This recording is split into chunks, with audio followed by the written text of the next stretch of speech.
Alright, welcome back. We're going to be starting a new unit today. We are looking at DNA now, getting into that cell, going into that nucleus, seeing what is there and what we need it for, how it's built, all that kind of stuff with this unit. Alright, so the first part we're going to look at the actual DNA molecule and how it's built, the structure of it. Okay. So, first we start out here, DNA. What does it mean? DNA comes from the word deoxyribonucleic acid. Some of you might have heard that before. You should have heard that before. We have our D right up here, if I can get my mouse to work. Here's our D for DNA, deoxyribonucleic acid. All right, DNA. Those three parts make up, those three parts of that word make up a bigger substance here that we're looking at. This little bitty molecule determines what traits you have. All right? We have a lot common. A lot of us, no matter the race, no matter, color, ethnicity, whatever, we have a lot of genes in common. A lot of these things are, the same throughout all of us. All right? It's caused, what we do, how we make it, how proteins are put together. DNA needs protein. It's built from protein. All right, so we need protein in us to do this, to repair, to replace. So if you look at this little lovely picture of these four kittens here, all four of these kittens came out of the same litter. They're from the same mom, from the same dad, but they're different. There's two that are similar. The two darker colored kittens are similar, but they have some differences. But the other two are totally different. But they're all the same. They're all from the same mom and dad. That's how traits get expressed, get shown. They get shown differently. You might have a brother or sister. Y'all might look nothing alike, but you're still from the same mom and dad. Same genes, same traits, just expressed in a different way. Okay? And we'll get into that. So, looking back at DNA, where does it come from? Who first saw it? You go all the way back to the 1950s, all right? Scientists believe that protein was genetic material. Well, we know a lot more about it now, but you think about the 50s, what could they see? All right? Did they have the high-powered microscopes that we have today? Did they have that technology to be able to see all the way down into the DNA? No. So they were making their best guess on what they knew and what they had available. All right? You go into 1952, Alfred Hershey, Martha Chase, Hershey and Chase, they finally found that there is another component there. It's not just protein. Okay, so they determined that DNA is the genetic material. There's where the name comes from. These two are the ones who coined that and got that started for us, deoxyribonucleic acid, and it's still there today. So it's been here for a while. Keeping with that, the next year, Watson and Crick, that's these two gentlemen right up here in the top, kind of look kind of goofy, but that's them right there, Watson and Crick. They determined that DNA, move my face up here, was held together. It was two chains held together by bonds. All right, so we got this ladder that we always talk about. That ladder is held together by hydrogen bonds. Right? Different amounts depending on what's being linked together, and we'll get to that in a little bit. All right. They also saw that it's not just a flat ladder. It's not just this first picture here with the ladder nice and flat. It's twisted. All right, and it's twisted, and the whole thing is twisted. Okay. Two strands. We call it a double helix. Helix means a twisted thing, whatever it is. So you have two strands that are twisted together, wrapped together. We call that the double helix, a twisted ladder. That's where the name double helix came from, way back in the 50s. Right. So how is it built? Okay. DNA is built on what we call nucleotides. Right. This is important. This is a big term that you've got to know. All right, nucleotides. And that's what this is right here. This is one nucleotide. All right. It is one piece of a bigger substance. So we call it a monomer. Mono means one piece of a bigger, poly means many, substance. So a DNA is a polymer, has a whole bunch of these linked together. These little one little segment is called a monomer, okay? And those are nucleotides. You see them right here. We got 3 different nucleotides on the screen here. Down here at the bottom, here's one. I already labeled that one. And then guess what? Here's another one right here, nucleotide. It's got 3 parts to it. We're going to get into those 3 parts now. All right, so that nucleotide. Here it is in a bigger, more drawn out picture. We have 3 parts. We have a phosphate group. We've talked about phosphates already with the cell membrane, but there's our phosphate group. Attached to that is a 5-carbon sugar. And when we say 5 carbons, we have 1, there's a carbon here, 4, 5. 5-carbon sugar. All right, and then some base, some nitrogenous base. Nitrogenous means it's made from nitrogen. Okay, there's 4 different ones. We'll look at that in just a minute as to why we have 4 and what they are. All right, but that's a nucleotide. Anytime you see a picture like this with these 3 things together, that's a nucleotide.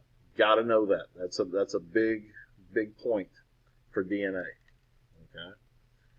So here it is again, another picture. Okay, we got our phosphate group up here, we got our 5-carbon sugar, and we have our nitrogenous base. Okay. Now the 4 bases.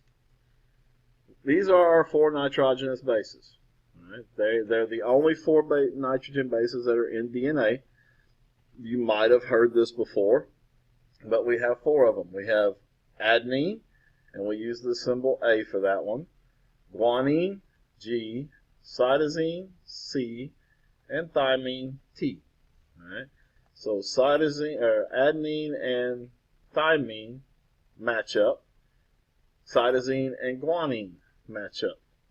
Okay. These 2 up top, T's and C's, are called pyrimidines. G's, A's, and G's are called purines. Okay?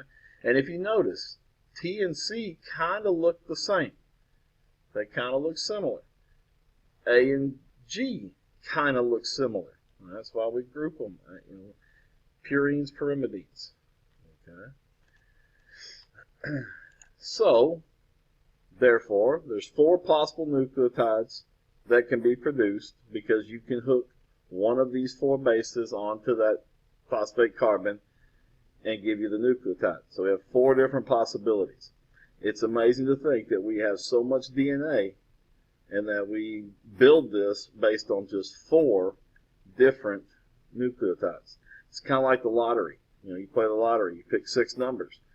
What you think the odds are pretty good. There's only 6 numbers there. But the different variations of that, there's millions of combinations.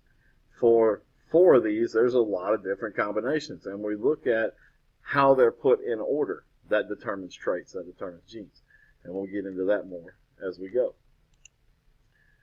So, Chargaff's rule.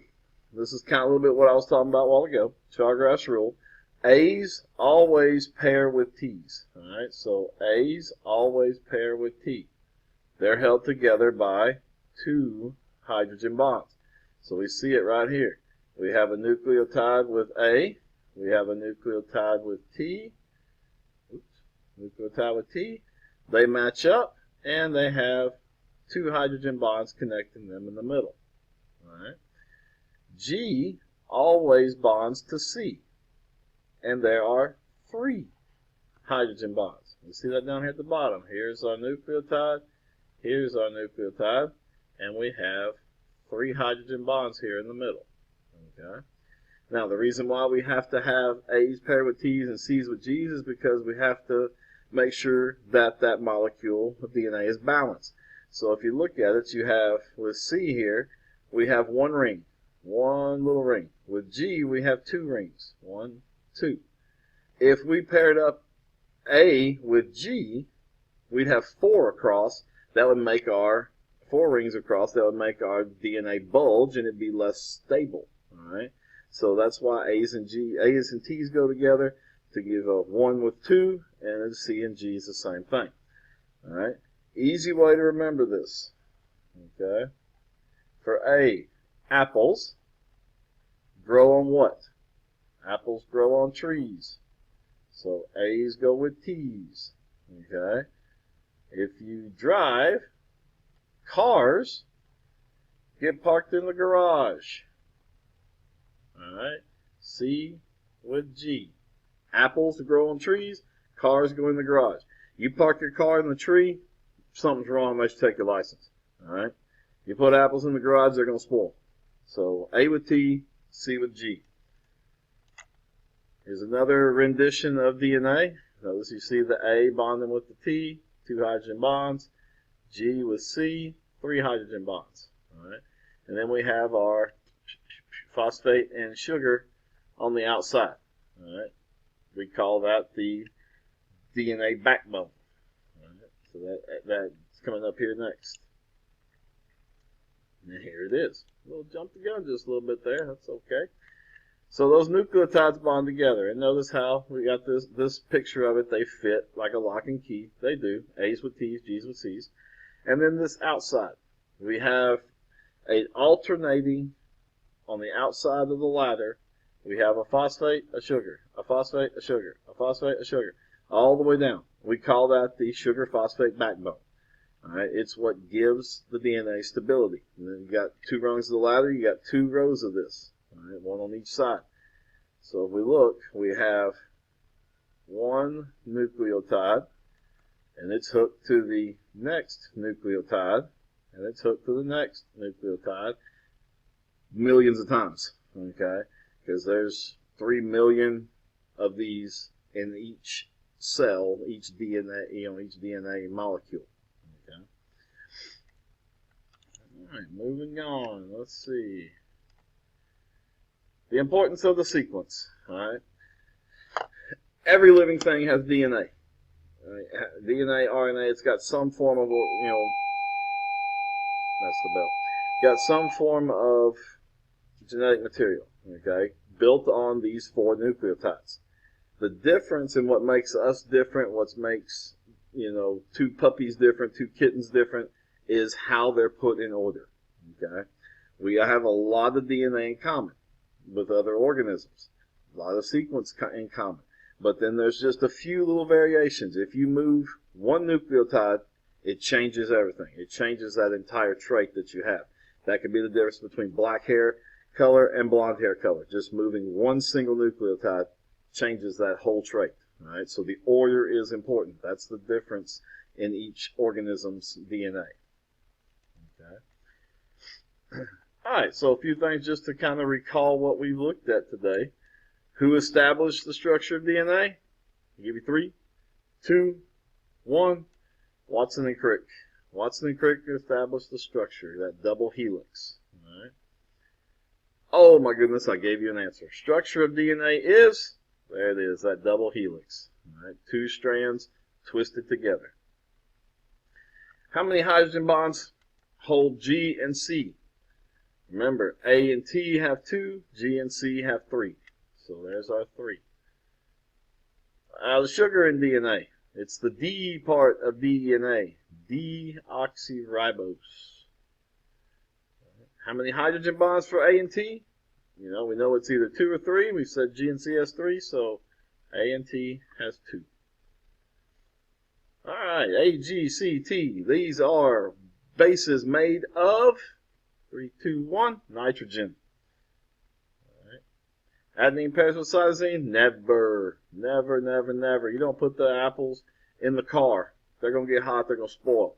So that's false. Guanine pairs with cytosine? Hey, yeah, car in the garage. That's good. That is true. Okay. All right, just a little bit of checking there. Make sure we knew what we were talking about when we went through this. That's the structure of DNA. It's pretty simple, pretty straightforward. We're going to look now at next time at how DNA is made. How do we make new DNA? All right. If you have any questions, make sure to shoot me an email. Join us on the conference. Let me know if you need to have a conference, and we'll try to work something out to get you what you need. All right. Until next time. See you later.